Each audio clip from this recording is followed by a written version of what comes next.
जब मार्केट्स एक ऐसे पॉइंट पे हो जहां पे बहुत सारे स्टॉक्स गिर रहे हों, तो वैसे स्टॉक्स ढूंढने में काफ़ी मज़ा आते हैं जो स्टॉक्स काफ़ी स्ट्रांग होता है। लेकिन जब वो स्ट्रांग स्टॉक्स भी गिरने लग जाए, तब आप क्या कीजिएगा? तब आप कहाँ पे जाइएगा? तब आप किस पे अपना पैसा डालिएगा?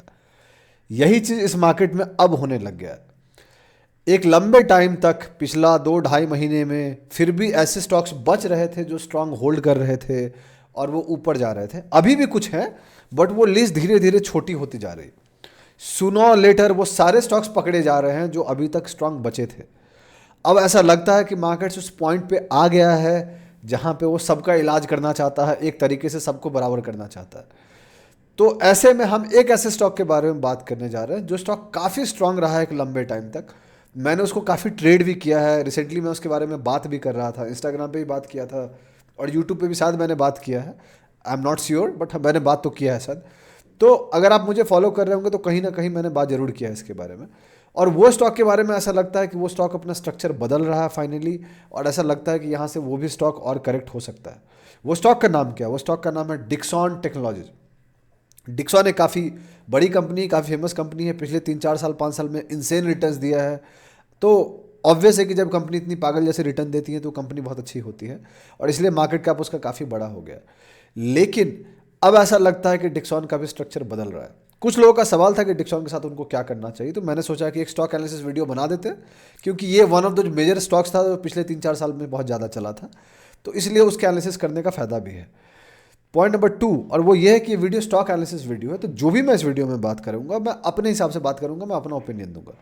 इसलिए आप उसको कोई ब्लाइंडली मत मान लीजिएगा। मैं किसी को यहाँ बता नहीं रहा हूँ कि आपको क्या करना है नहीं करना। मैं अगर डिक्सॉन को देख रहा हूँ तो मैं कैसे देख रहा हूँ, मैं उसके हिसाब से बात कर रहा हूँ। तो जो भी मेरा ओपिनियन है वो मेरे खुद को लेके है। तो अगर आप जानना चाहते हैं कि डिक्सॉन में क्या हो रहा है, आगे आने वाले टाइम में डिक्सॉन में क्या हो सकता है, डिक्सॉन यहाँ से और क्या कर सकता है, शॉर्ट टर्म में मिड टर्म में वो क्या हो सकता है, मेरा ओपिनियन आप जानना चाहते हैं, तो इस वीडियो को आपको पूरा देखना चाहिए। हम ऐसी कोशिश करते हैं और भी वीडियोज आपके सामने लेके आने का, टाइम एंड अगेन हमारी कोशिश रही है। आप अगर वैसे वीडियोज को देखिएगा, सीखने को आपको काफ़ी मिलेगा। हमारी कोशिश है बहुत सीरियस कंटेंट को लेके आने का। हम मजाक कंटेंट लाने में कोई विश्वास नहीं करते, क्लिकबेट लाने में कोई विश्वास नहीं करते। तो अगर आप तब भी हमें शिद्दत से नहीं देखते हैं, तब भी आप हमें फॉलो नहीं करते हैं, तब भी आप अपने दोस्तों के साथ हमारे चैनल को नहीं शेयर करते हैं, तो फिर हम क्या ही कर सकते हैं दोस्त, ये होता है। बट ठीक है, हम अपना काम करते रहेंगे। आपको अपना काम करना होगा तो कीजिएगा, नहीं तो कोई दिक्कत नहीं। तो चलिए फिर वीडियो को स्टार्ट करते हैं।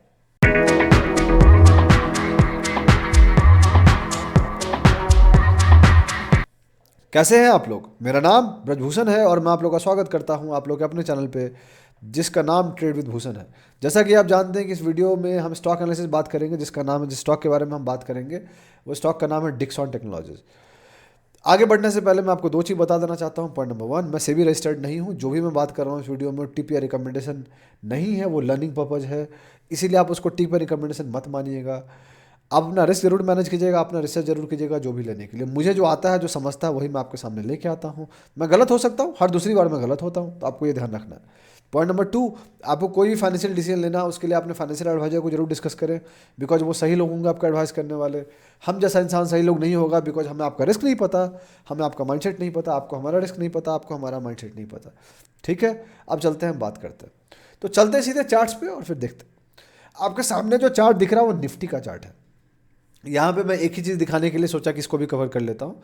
मार्केट्स ने, जब ये वीडियो मिलेगा तो एक दिन और मार्केट का सेशन बन चुका होगा आपको, लेकिन ये जो कैंडल बना है ट्यूसडे को, ये बहुत कुछ खास कैंडल नहीं बना है। और ये कैंडल ऐसा लगता है कि ये कुछ और इंडिकेट कर रहा है।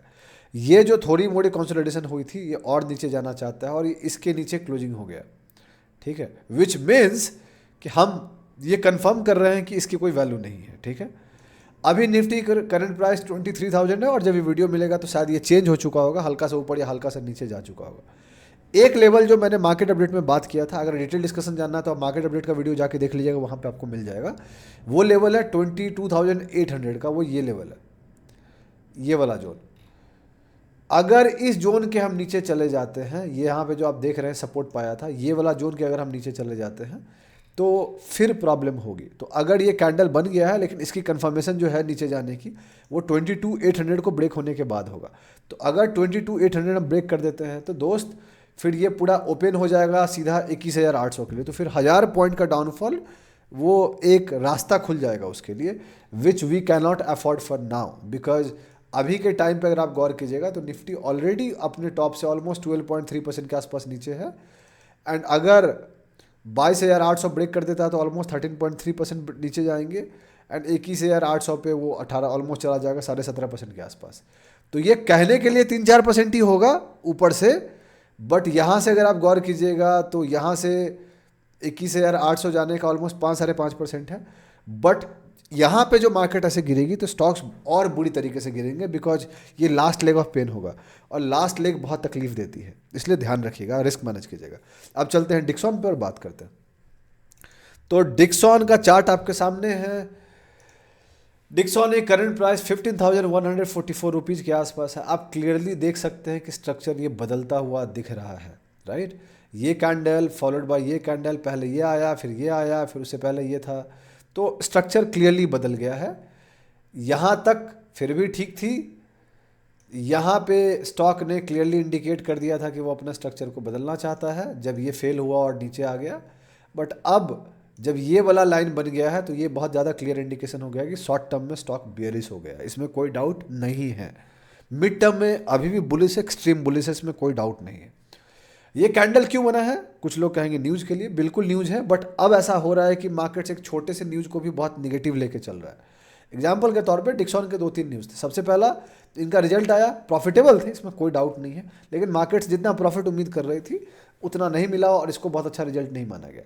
दूसरा, अगर आप देखिएगा तो ये है कि केटी के इंडिया सब्सिडी सेल्स जो है, ये डिक्सॉन की यूनिट बेचे हैं 1.33 बिलियन रुपीज़ पे, जो आपको क्लियरली दिख सकता है, ठीक है। बट ये कोई बहुत बुरा न्यूज़ नहीं है कि बिकॉज चलता रहता है, बट मार्केट्स बहुत हल्के से निगेटिव न्यूज़ को भी आज के रेट में, इस मार्केट में बहुत बुरे तरीके से ले रहा है। सीखने की क्या ज़रूरत है आपको?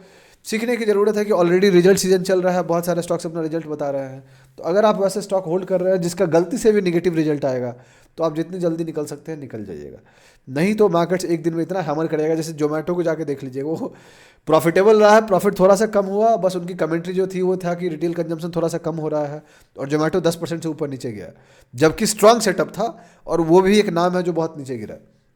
सो ऐसे मार्केट्स में अच्छे अच्छे की धुलाई हो रही है, हमारी पोर्टफोलियो की भी धुलाई हो रही है, मेरी तो हो रही है, आपकी भी हो रही होगी उम्मीद से। सच बोलने के लिए बहुत कम लोग बोलना चाहते हैं, बहुत लोग आपको ये बताने में लगे हुए हैं कि उनकी पोर्टफोलियो बहुत मजबूत है, ऑल टाइम हाई पे चल रही है। वैसे लोगों से दूरी बनाइए दोस्त। चार्ट ऑफ द वीक में हमारे ऐसा लगता है कि अगर ऐसा चलता रहा तो हम सुनो और लेटर बहुत जल्दी स्टॉप लॉस लेने लग जाएंगे, कल परसों से हम देखने लग जाएंगे कौन सा स्टॉक को निकलना है नहीं निकलना।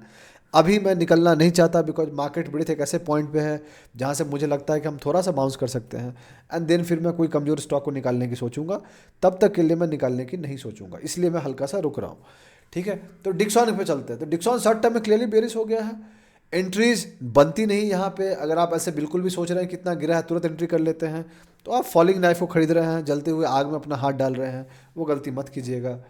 वो था ना कि आज टूटा हूँ तो बच बच के निकलते हो, कल जब आईना था तो रुक रुक के देखते थे। डिक्सॉन के साथ वही कहानी है, अब जब ये टूट गया है तो बच बच के निकलना है, कल तक जब ये आईना था तो रुक रुक के देखते थे इसको, ठीक है। डिक्सॉन को मैंने काफ़ी बार ट्रेड किया है, तो इसीलिए वन ऑफ द स्टॉक जिसको मैं जानता हूँ, समझता हूँ, आप कह सकते हैं। ये तब भी हुआ था जब मैं खरीद कर रखा था और ये मेरा प्रॉफिटेबल ट्रेड था और उसमें ये कैंडल बनी थी, बट ये कैंडल नॉर्मल थी, कोई मेजर रीजन के कारण नहीं थी, और बट रिकवर कर गया था। अब ऐसा लगता है कि रिकवरी नहीं होगी। डिक्सॉन अपने टॉप से ऑलमोस्ट अभी के डेट में आप देखिएगा 21% के आसपास गिरा है, एंड ये one of the rare stocks है जो इतना कम गिरा है। बहुत सारे स्टॉक 30% 35% गिरे हैं, जिसमें आज ही ऑलमोस्ट 13-14% का कैंडल बना है। तो अगर कल तक देखते तो कल तक डिक्सॉन अपने टॉप से बस 8% गिरा था। हमने डिक्सॉन के बारे में यहाँ बात भी की थी जब डिक्सॉन इस पॉइंट पे आया था, और मैंने बोला था कि यहाँ पे एक अच्छी एंट्री बन रही है, और वहाँ से डिक्सॉन ऊपर भी गया था, यहाँ से डिक्सॉन ऑलमोस्ट 11% का रिटर्न भी दे दिया था। So that was a good bounce, but then this candle happened और ये क्लियरली सेटअप को इनवैलिड कर देता है, ठीक है। सो ये रहा डिक्सॉन का शॉर्ट टर्म की बात। अब बात करते हैं थोड़ा और डिटेल्स, न्यूज़ बात कर लिए। अगर आप वीकली चार्ट पे चले जाइएगा तो आपको दिखेगा कि कुछ भी नहीं बदला है डिक्सॉन में, सिवाय इस कैंडल के कुछ भी नहीं बदला। कंटिन्यूअस बुलिश है। ये 2023 का लो दिख रहा है आपको, 2023 के लो में 2500 रुपये के आसपास था, और आज के डेट में डिक्सॉन की प्राइस 19,000 के ऊपर गई थी, ऑलमोस्ट ऑल टाइम हाई उसका। तो 660% का रिटर्न 2023 के लो से है। बीच में बहुत हल्का हल्का करेक्शन होता हुआ आपको दिखेगा, यहाँ पे हुआ हल्का सा, यहाँ पे हुआ हल्का सा, और डिक्सन वन साइडेड गया। ये तो कुछ भी नहीं, मजे बार चलते हैं कोविड से पहले। ये रहा 2022 का लो, 21 अक्टूबर से 2022 के बीच में ये थोड़ा सा गिरा था, जो कि आपको क्लियरली दिख रहा है, 50-60% के आसपास गिरा था। लेकिन कितना ऊपर गया था वो देखने के लिए आपको जाना पड़ेगा 2020 के लो पे। ये है 2020 का लो, और 2020 के लो को अगर देखिएगा तो वहाँ से लेके और जब गिरा था वो, इससे तब तक वो ऑलमोस्ट 1000% का रिटर्न दे दिया था, और तब जाके ये 50% गिरा था। एंड इसके बाद फिर से ये बहुत सॉलिड बाउंस किया। अगर आप कोविड के लो से देखिएगा तो आपको समझेगा कि कोविड के लो से डिक्सॉन ऑलमोस्ट 3000% के ऊपर है, ऑलमोस्ट 3200% आप देख रहे हैं। इनसेन मूव, पागलों जैसा move, multi bagger stocks, 100x लोग रिटर्न बनाए होंगे इसमें अगर किसी ने सही से इन्वेस्ट किया होगा तो, राइट। जब मैं कहता हूँ कि मैंने ट्रेड किया है, मैंने बहुत मौके मिस किए हैं, बिकॉज वो कहते हैं ना, आप गलतियों से सीखते हो। There are times you catch some, there are times you miss some, वो वाली बात है। तो इसमें जितना पैसा बन सकता था उतने तो मैंने नहीं बनाया है, बट थोड़े मोड़े मैंने जरूर बनाया है, बिकॉज 2-3 बार तो मैंने ट्रेड लिए ही हैं इसमें, and this stock has been kind enough to give me returns, वाली बात है। अगर मैं कहूँ तो मैं इस मेजर रैली में काफ़ी खेला हूँ, मतलब यहाँ से यहाँ तक में मैंने काफ़ी खेला, राइट। बट जो पहली वाली रैली है उस रैली को खास में नहीं पकड़ पाया। ये जो 6000 से 12-15 हज़ार होने की है, इसमें मैंने काफ़ी पकड़ा है, तो कोई दिक्कत नहीं है। बट इनिशियल रैली से जो होती है तो कंपाउंडिंग की पावर जो लगती है तो रिटर्न बहुत बड़ा बन जाता है, वो मैंने मिस किया। तो मिड टर्म में अगर बात कीजिएगा तो डिक्सॉन मिड टर्म में कुछ भी चेंज नहीं हुआ है, सब कुछ बढ़िया है, अनलेस द अंटिल टाइम हम इस लेवल को ब्रेक कर देते हैं, जो लेवल है ये वाला 13,000 का लेवल। अगर 13,000 के लेवल को हम ब्रेक कर देते हैं तब जाके डिक्सॉन मिड टर्म में बियरिश की तरफ इंडिकेट करने लग जाएगा। अभी के लिए ये बस एक बेसिक सा रिट्रेसमेंट है, लेकिन स्टॉक जब कोई इतना ऊपर चला जाता है तो ये रिट्रेसमेंट बहुत नॉर्मल माना जाता है। अगर मान लीजिए 13,000 तक आ भी जाता है तो कितना नीचे गिरेगा, यहाँ तक वो हार्डली 30-32% गिरेगा, जो कि बहुत सारे स्टॉक अभी गिर चुके हैं। तो कोई बहुत ज़्यादा घबराने वाली बात नहीं। क्या डिक्सॉन अच्छी कंपनी है, इसमें कोई डाउट नहीं है। कोई कंपनी अच्छी नहीं होती तो इतना नहीं चलती। डिटेल्स में बात कीजिएगा तो कंज्यूमर ड्यूरेबल्स इसका सेक्टर है, मार्केट कैप इसकी अभी के टाइम पे 91,254 करोड़ है, जबकि थोड़ा गिर गया है, अभी से लाख करोड़ को क्रॉस कर गया था। मिड कैप स्टॉक है, ये लार्ज कैप था अभी से कुछ दिन पहले। परफॉर्मेंस की बात कीजिएगा तो आपको क्लियरली दिखेगा कि 5 साल में 1720% जो मैंने आपको क्लियरली दिखाया है, 2 साल में 330%, 1 साल में 151%। आप समझिए, इमेजिन कीजिए, निफ्टी ने 1 साल में हार्डली 6% का रिटर्न दिया है, उससे भी कम दिया है। ये स्टॉक पागलों जैसा रिटर्न दिया। So it has been one of the strongest stocks in last. अगर आप मेरे से पूछोगे मेरे शॉर्ट टर्म पोर्टफोलियो को किसी स्टॉक ने बचा के रखा था एक लंबे टाइम तक, तो वो डिक्सॉन था। पिछले करेक्शन में भी इसने बचाया था, इस करेक्शन में भी इसने बचाया। तो ये मेरे 4-5 स्टॉप लॉस को बराबर करता गया था। एंड कुछ दिन पहले ही मैंने डिक्सॉन को बेचे थे और उसके बाद डिक्सॉन गिरा है। मैं ये बिल्कुल नहीं कहना चाहूँगा कि मैंने टॉप पे बेचा है, जो कि मैंने बेचा है, बट नॉट गोना ब्रैगेट, कोई दिक्कत नहीं। वो किस्मत था, तुक्का था, कोई स्किल नहीं थी। जस्ट प्रॉफिट मुझे लेना था, बिकॉज मुझे अपने स्टॉप लॉस को बराबर करवाने थे, एंड इसीलिए मैंने कोई बहुत मेजर पैसा नहीं हारा है इस पूरे करेक्शन में। बट क्या पता आगे हार जाऊँ, but the goal is to manage risk, और that is the thing which I am doing, right. Being a full time trader मेरी सबसे बड़ी प्रायोरिटी होती है कि पहले अपना रिस्क मैनेज करो फिर पैसा बनाओ। लास्ट 3-4 महीने में कुछ भी पैसा नहीं बना है दोस्त। लास्ट 3-4 महीने में वो बैटल टग ऑफ वॉर चल रहा है, जिसमें बस अपने लॉसेस को कम करने की कोशिश है, ताकि जब बाद में अच्छा टाइम आए तो ज़्यादा प्रॉफिट बनाने की बात होगी। और मैं यही कहूँगा कि आप सीरियसली फॉलो कीजिएगा हमें, तो आपको देखने को मिलेगा। तो ये रहा डिक्सॉन की बात। अगर आप देखिएगा तो मिड टर्म में कुछ भी नहीं बदला। लेवल्स टू वॉच फॉर बता दिया है, अगर ये जोन ब्रेक हो जाता है तो नीचे निकल जाएगा। शॉर्ट टर्म में डिक्सॉन अब कोई दूर तक एंट्री नहीं देती है। एक लेवल इसको हल्का सा सपोर्ट दे सकता है, वो ये वाला जोन है। हो सकता है कल बाउंस हो जाए, बिकॉज यहाँ पे ये रेजिस्टेंस था, इसको इसको ब्रेक करके हम ऊपर गए थे। अगर बाउंस आता है तो ठीक है, नहीं तो अगर इसके नीचे चला जाता है 15,000 के नीचे, तो I will not be surprise कि हम इस बेस पे आ जाएंगे जिसकी बात हम कर रहे हैं। उसके बाद क्या होगा वो वक्त बताएगा। तो ये रहा डिक्सॉन की चार्ट। अब बात कर लेते हैं कंक्लूजन। कंक्लूजन में बहुत सिंपल है कि मार्केट जिस हिसाब से चल रही है, इस लाइक ये होना था, इसमें कोई बड़ी बात नहीं। ट्रम्प साहब ऑफिस संभाल लिए हैं, अब बजट से कुछ दिन ही बचे हैं। इस वीक के ख़त्म होने के बाद अगले वीक में ही बजट है, तो वो और वॉलेटाइल होगा। निफ्टी का मोमेंट देखिएगा तो ऐसा लगता है, 1 मिनट के चार्ट पे जाकर देखिएगा तो आपको लगेगा कि कुछ भी कर रहा है निफ्टी, कभी ऊपर कभी नीचे, कभी ऊपर कभी नीचे। तो मार्केट्स में वॉलेटिलिटी वापस आ गया है। इंडिया विक्स 17 को क्रॉस कर रहा है, और I will not be surprise जब बजट से पहले वो 20 से ऊपर चला जाए। दैट मीन्स डर वापस आएगा, तो ध्यान रखिएगा।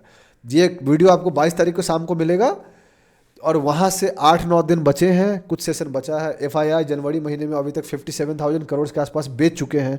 ये वीडियो जिस दिन आपको मिलेगा उस दिन और कुछ बेच दिए होंगे। So they are going aggressively in selling, कोई दया मैं नहीं दिखा रहे हैं।